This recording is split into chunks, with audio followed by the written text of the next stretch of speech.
9 de diciembre de 1883. Pine Ridge, Nebraska.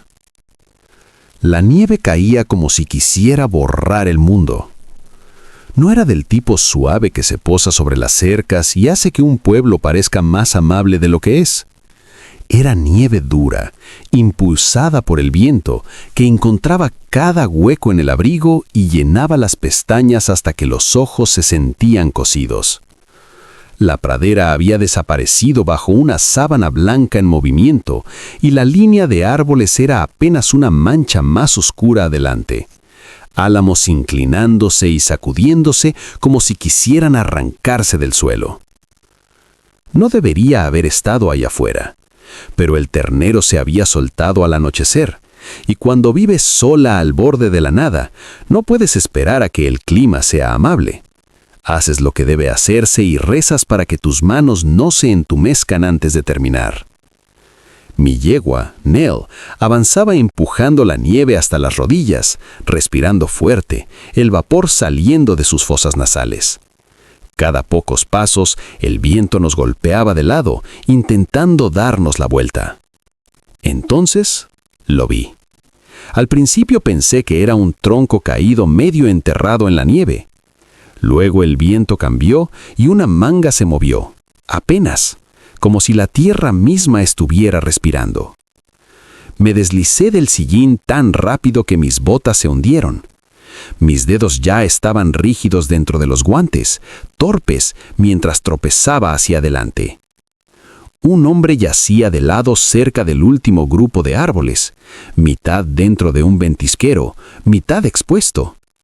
Su abrigo estaba cubierto de blanco.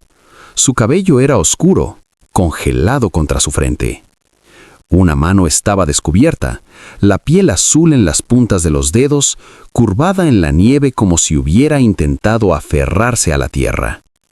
Su rostro nunca lo olvidaré. No porque fuera guapo, aunque lo era, de esa forma de huesos marcados que algunos hombres conservan aún cuando están rotos. Lo recuerdo porque parecía que alguien intentó borrarlo también. Un moretón se extendía por su mejilla. Tenía el labio partido, y bajo el hielo había una delgada línea de sangre en su sien ya volviéndose negra. Caía de rodillas y presioné mis dedos con manoplas contra su cuello. Nada. Presioné más fuerte. El pánico subía como bilis. Entonces, tan débil que casi no lo noté, había un pulso, un parpadeo lento y obstinado. «Oye», dije, fuerte como si el volumen pudiera traerlo de vuelta. «No hagas eso, no te rindas aquí conmigo». Sus párpados no se movieron, su boca no respondió. El viento gritaba entre los árboles. Y me di cuenta de algo que me apretó el estómago. Este no era solo un hombre que se había perdido. Era un hombre que había sido abandonado. Metí mis brazos bajo sus hombros e intenté arrastrarlo. Era pesado, pesado como un peso muerto, y la nieve luchaba conmigo por cada centímetro, agarrando su abrigo como si lo quisiera para sí. Mi respiración salía en ráfagas cortas, mi espalda ardía, mis dedos se entumecían. Miré por encima del hombro. La pradera detrás de mí ya se estaba llenando mis huellas, desapareciendo casi en cuanto las hacía. Si no me movía rápido, ambos seríamos solo una historia que alguien contaría después. Puse su brazo sobre el sillín de Nell y lo até lo mejor que pude con la cuerda, rezando para que aguantara. Su cabeza se inclinó hacia adelante, el cabello azotado por el viento, y por un segundo sus ojos parpadearon, solo un destello de conciencia. No habló, pero sus dedos se movieron una vez, débiles como una vela moribunda. Ese pequeño movimiento fue suficiente. Monté detrás de él, envolví mis brazos alrededor de su pecho para que no se deslizara y giré a Nell Tulipán hacia casa. La ventisca nos golpeó con más fuerza, como si estuviera furiosa porque había recuperado algo. Y durante todo ese tramo blanco y rugiente de la pradera, mantuve mi boca cerca de su oído y repetí lo mismo una y otra vez. quédate conmigo, quédate conmigo, quédate conmigo. Porque no sabía su nombre, no sabía de dónde venía, no sabía que llevarlo a mi cabaña era el primer paso hacia un tipo de verdad que quema limpiamente toda una vida. Solo sabía una cosa: a la vista, si lo dejaba morir ahí afuera, la montaña y los hombres que lo abandonaron en él ganarían. Y el peso del hombre desplomado contra mí. Mis brazos estaban entumecidos de mantenerlo erguido. Ya no sentía los dedos, solo el dolor en los hombros donde su cuerpo seguía cediendo, centímetro a centímetro, como si la nieve aún intentara reclamarlo incluso mientras avanzábamos. Las ventanas de la cabaña estaban oscuras cuando llegamos. No me había molestado en encender lámparas antes de perseguir al ternero. No esperaba volver cargando media vida conmigo. Me bajé del sillín y casi caí yo también. Mis botas resbalaron, las rodillas cedieron, pero la adrenalina me mantuvo en pie. Desaté la cuerda con los dientes porque mis manos no cooperaban. Luego lo arrastré los últimos metros sobre las tablas del porche. No ayudó. No luchó. Ni siquiera gimió. Eso me asustó más que la sangre. Abrí la puerta con el hombro y lo arrastré dentro, el frío entrando detrás de nosotros como si quisiera tener la última palabra. Cerré la puerta de una patada con el talón y me apoyé allí un segundo, el pecho subiendo y bajando, escuchando a la tormenta estrellarse inútilmente contra los troncos. Dentro, la cabaña olía a humo viejo y pino, segura, familiar, viva. Lo arrastré hasta el hogar y lo acosté plano en el suelo. Su piel estaba helada a través de la camisa, más fría de lo que debería estar cualquier persona viva. Le quité el abrigo primero, luego las botas, trabajando rápido, torpe por el miedo. Sus pies estaban pálidos y cerosos. «No te atrevas», murmuré, más orden que oración. Metí astillas en la estufa y encendí un fósforo. La llama se alzó, prendió, creció. El calor comenzó a regresar a la habitación, lento y obstinado, como si tuviera que ser convencido. Le quité la camisa encongelada y me estremecí cuando vi las marcas. Moretones, viejos y nuevos. Un corte a lo largo de las costillas, mal vendado, empapado. Sombras con forma de dedos en los brazos, como si alguien lo hubiera agarrado con fuerza y muchas veces. Este hombre no había bandado dentro de una tormenta. Alguien lo había empujado hacia ella. Lo envolví en mantas, frotando sus brazos, sus manos, obligando al calor a regresar. Sus labios estaban azules, agrietados, apenas moviéndose. Entonces, tan febio que pensé que lo imaginaba, su pecho se sacudió. Una vez. Luego otra. Apoyé el oído y escuché. Un latido. Lento. Irregular. Pero ahí. Me senté sobre los talones, las lágrimas ardiendo sin caer. No las limpié. No había nadie que viera y no había vergüenza en un alivio tan profundo. Muy bien, le susurré. No te vas a morir esta noche. El fuego crepitó. La tormenta huyó. Y en ese pequeño círculo de luz, con la vida de un desconocido calentándose centímetro a centímetro bajo mis manos, tomé una decisión que aún no entendía. Fuera de lo que estuviera huyendo, me senté en el suelo con la espalda contra la cama, observando su pecho subir y bajar como si pudiera detenerse si apartaba la mirada. El fuego ardía abajo, luego más bajo, y lo alimenté con cuidado. La cabaña iluminada por un naranja suave y parpadeante que hacía que las sombras se movieran como cosas vivas. Afuera, la ventisca se desgañitaba. Dentro, todo se redujo a centímetros y respiraciones. Mantuve una mano alrededor de su muñeca, 2 dedos presionando el pulso que se negaba a sentarse en algo estable. A veces se desvanecía tanto que entraba en pánico y presionaba más fuerte, temiendo haber perdido el momento en que se fue. No habló, no abrió los ojos, no me dio nada excepto esa prueba obstinada y frágil de vida. Calenté caldo y lo dejé caer entre sus labios, unas gotas a la vez. La mayor parte se derramó por su barbilla, empapando la manta. Algo entró, Tomé eso como una victoria. Cuando su cuerpo se estremeció una vez, un temblor profundo e involuntario, me incliné y froté sus brazos hasta que pasó. «Estás a salvo», le dije, aunque no sabía si era cierto. «No estás solo». Las palabras eran tanto para mí como para él. Las horas se difuminaron. La tormenta se redujo a un gemido bajo y distante, como si finalmente se hubiera agotado. El fuego se asentó en un lecho de brasas, constante y cálido. En algún momento, cerca del amanecer, lo sentí. Presión. Sus dedos se cerraron alrededor de los míos, débiles, torpes, apenas ahí, pero reales. Se me cortó la respiración con tanta fuerza que dolió. Me acerqué más, mi rostro a centímetros del suyo. Sus pestañas parpadearon, oscuras contra la piel pálida, y su ceño se frunció como si intentara salir de un lugar profundo. «Eso es», susurré. «Quédate, solo quédate». Su mano se aflojó de nuevo, cayendo inerte, pero su respiración cambió, menos áspera, más intencional. Reí en silencio, un sonido que me sorprendió por su crudeza. Me limpié la cara con la manga y no me importó dejar una mancha de hollín en la mejilla. El peligro no había pasado, lo sabía. Los hombres no regresan de ese frío en una sola noche. El cuerpo se aferra al invierno mucho después de traerlo adentro. Pero el filo se había embotado. Cuando el sol finalmente se filtró por la pequeña ventana, pálido y débil, me puse de pie y estiré músculos que ardían por haber permanecido quieta demasiado tiempo. Miré al desconocido acostado en mis mantas, la luz del fuego desvaneciéndose en la mañana.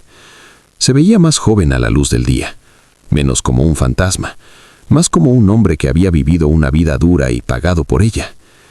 No sabía su nombre, no sabía quién había sido antes de que la nieve intentara terminar con él, pero mientras lo veía respirar, lento, constante, vivo, entendía algo silencioso e irreversible. Si moría ahora, no sería la tormenta lo que lo mataría.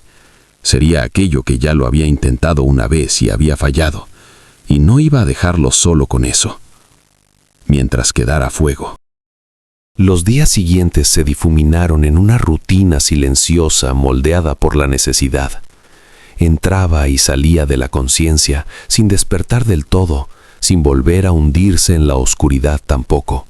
Su cuerpo ardía de fiebre, luego se enfriaba, luego ardía otra vez, como si no pudiera decidir a qué lado de la tormenta pertenecía. Mantuve el fuego encendido, mantuve el agua caliente, vigilé.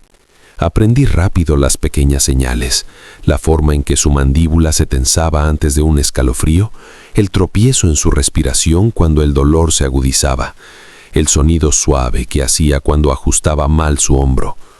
Le hablaba mientras trabajaba, no porque esperara respuestas, sino porque el silencio puede sentirse como abandono para algo herido. Le conté el clima, incluso cuando no cambiaba. Le dije cuando el hervidor hervía.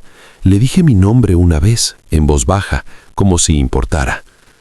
«Clara», dije, apartando el cabello húmedo de su frente, «por si despiertas y te preguntas». No respondió, pero su respiración se calmó cuando lo dije. Al tercer día, limpié la herida a lo largo de sus costillas y descubrí que había sido cosida mal, apresurada y torcida, como si a alguien no le importara si sanaba bien o no. Mis manos se detuvieron. Eso me dijo más que cualquier moretón. Este hombre no había sido cuidado. Había sido parchado lo justo para caminar, lo justo para sobrevivir la caminata hacia la nada. Esa noche la fiebre se rompió fuerte y rápido. Se agitó, murmurando palabras que no tenían sentido. Nombres tal vez, o lugares, pero ninguna permaneció lo suficiente para entenderla. Una vez dijo, «no», tan claramente que me dolió el pecho. Sostuve sus hombros y hablé bajo hasta que el temblor pasó. «Estás aquí, no estás solo, ya no estás allí». La cabaña se sintió más pequeña en esas horas, las paredes acercándose como si escucharan. En la mañana del quinto día noté algo diferente. Su rostro tenía color, débil pero real. Sus manos no estaban tan frías, y cuando tomé su muñeca, el pulso se sentía más fuerte bajo mis dedos, menos como una pregunta, más como una respuesta. Me recosté y me permití respirar. Más tarde ese día, mientras el fuego crepitaba y la luz se desplazaba por el suelo, sus ojos se abrieron. No del todo, solo lo suficiente para ver algo. Eran de un gris oscuro, nublados por el dolor y la confusión. Se deslizaron hacia mí, desenfocados, buscando. Me incliné en su línea de visión. «Despacio», dije, «no intentes moverte». Sus labios se separaron. Salió un sonido seco y roto. Me incliné más, el corazón golpeando. «¿Qué es?», pregunté. Su ceño se frunció. Su mirada sostuvo la mía con una intensidad repentina, como si temiera que desapareciera si apartara la vista. Entonces susurró una palabra. «¿Dónde?». Tragué saliva. «Estás a salvo», dije. «Eso es todo lo que necesitas saber ahora». Sus ojos se cerraron de nuevo, el agotamiento tirándolo hacia abajo, pero el silencio que Despertó siguió a la mañana ya no siguiente estaba vacío, como un hombre estaba emergiendo de esperando. aguas profundas, lento, desorientado, luchando contra el impulso de hundirse otra vez. Sus ojos se abrieron por completo esta vez, más claros, más agudos, recorrieron las vigas del techo, la estufa, la ventana bordeada de escarcha. Cuando me encontraron, se quedaron allí, fijos, cautelosos. Yo estaba en la mesa, moliendo hierbas secas, pero sentí su mirada antes de que hablara. «No te muevas», dije suavemente, sin girarme. «Aún no estás listo». Su voz salió áspera, raspada por el frío y el desuso. «¿Estoy vivo?», terminé por él. Crucé la habitación. «Sí, apenas cuando te encontré. Menos ahora». Una comisura de su boca se movió, luego se quedó quieta. El dolor cruzó su rostro cuando intentó moverse y no pudo. Puse una taza en sus labios, sorbitos pequeños. Obedeció, los ojos sin apartarse de los míos. Cuando terminó, tragó con cuidado. «Gracias», dijo. Las palabras parecían extrañas en él, como algo que no estaba acostumbrado a ofrecer. Asentí. «¿Cómo te llamas?». La pregunta cayó con más peso del que esperaba. Miró la manta subida hasta su pecho. Sus manos se flexionaron, luego se cerraron, como si buscaran algo que no estaba allí. «No lo sé», dijo. No confundido, seguro. Esperé, pero negó con la cabeza una vez, un movimiento pequeño y decidido que le costó esfuerzo. «Se fue», dijo, «lo que fuera».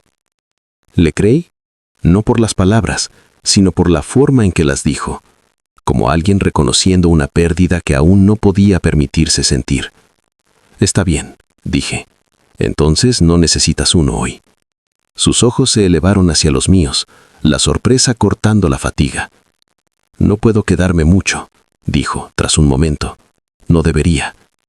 Dejé que eso se asentara. «Te dejaron morir en una ventisca», dije en voz baja. «Alguien quería que desaparecieras». Un músculo saltó en su mandíbula. «Recuerdo fragmentos», admitió. «Manos, voces, ser empujado. No recuerdo rostros». «Eso vendrá», dije. «¿O no?». Me miró entonces. De verdad me miró, como si estuviera sopesando algo peligroso. «Si creen que estoy muerto», dijo despacio, «debe seguir siendo así. Por ahora». El fuego crepitó detrás de nosotros. Afuera, la nieve se deslizó del techo con un suave susurro. Podría haber dicho no. Podría haber hecho preguntas. Podría haber enviado lejos en cuanto pudiera caminar. En cambio, vi la verdad en sus ojos. La clase que viene de un hombre que sabe exactamente cómo se siente la traición. «Puedes quedarte», dije. «Pero si lo haces, no vuelves a salir ahí afuera hasta que estés entero». Cerró los ojos, el aire tembloroso como si lo hubiera contenido durante días. «Entonces», dijo, con voz baja y firme, «me quedaré muerto un poco más». Y en ese momento, con el fuego cálido y la tormenta finalmente ida, entendí algo que no había comprendido antes. Salvar su vida fue la parte fácil. Dejarlo reconstruirla, eso nos cambiaría a ambos. Un anillo, un voto y una nueva vida. Final. La primavera llegó a la cabaña lentamente, como si no estuviera segura de ser bienvenida. La nieve se retiró en parches, el arroyo volvió a encontrar su voz. Las agujas de pino se suavizaron bajo los pies, y el hombre que había llegado medio congelado y sin nombre aprendió a vivir a la luz del día. Los recuerdos regresaron en fragmentos, nunca todos a la vez. Una puerta de rancho, un libro de cuentas, la voz de un hermano aguda de impaciencia, un jefe del pueblo sonriendo mientras los papeles cambiaban de manos. Una tarde, sentados a la mesa con la ventana entreabierta dejando entrar el aire fresco, finalmente lo dijo. Mi nombre era James Thornton. No lo dijo como una afirmación, lo dijo como una confesión. El resto siguió, silencioso y preciso. Su hermano había firmado tierras que no le pertenecían. Cuando James se opuso, se volvió inconveniente. Una pelea fingida, un viaje hacia la tormenta, un empujón donde nadie escucharía. Necesitaban que desapareciera, dijo. Muerto es más limpio que disputado. Llegó a Pine Ridge la noticia de que el invierno se había llevado a un hombre. El pueblo lo aceptó con facilidad. Hombres como James eran útiles, hasta que dejaban de serlo. Cuando estuvo lo suficientemente fuerte, regresó. No con un arma, con registros, escrituras, testigos que habían contado con el silencio. El arresto ocurrió sin ruido, sin sangre, solo la verdad colocada donde no podía ser ignorada. Cuando volvió a la cabaña, el imperio que había perdido ya no importaba. No quiero esa vida, me dijo. Quiero esta, si me aceptas. No se arrodilló, no prometió para siempre con grandes palabras. Simplemente ofreció un anillo que él mismo había formado con alambre de plata y dijo, «Elígeme». Lo hice. Nos casamos con el arroyo como testigo y los árboles guardando silencio a nuestro alrededor. Sin audiencia, sin discursos, solo dos personas que conocían el costo de sobrevivir y el valor de ser elegidos libremente. Algunas personas creen que la venganza necesita violencia. No la necesita. A veces la justicia más afilada es vivir bien donde alguien intentó borrarte. Y a veces el amor no comienza con saber quién es alguien, sino con decidir quiénes serán juntos. Si esta historia te conmovió, por favor dale like al video. Ayuda a que historias como esta lleguen a las personas que más las necesitan. Suscríbete para más historias poderosas y emocionalmente honestas sobre sobrevivencia, verdad y amor ganado, no exigido. Y cuéntanos en los comentarios, ¿crees que las personas realmente pueden empezar de nuevo o nuestro pasado siempre nos sigue? Tu voz importa aquí.